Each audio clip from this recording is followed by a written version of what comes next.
Hello friends, இன்றைக்கு நம்ம வீடியோவில் ஒரு ப்ராடக்ட் வைஸாக எப்படி நம்ம டோட்டல் பண்ணுறதுன்னு பார்க்கலாம்.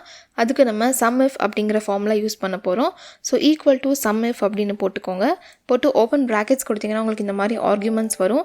அதில் ரேஞ்ச் அப்படிங்கிற பிளேஸில் நம்ம ப்ராடக்ட் எங்கே வச்சுருக்கோமோ அந்த ரேஞ்சை ஃபுல்லாக நீங்கள் செலக்ட் பண்ணிக்கோங்க. கமா க்ரைட்டீரியா அப்படிங்கிற பிளேஸில் நம்மளுக்கு எந்த க்ரைட்டீரியா வேணுமோ அதை நீங்கள் எப்படி செலக்ட் பண்ணிக்கோங்க.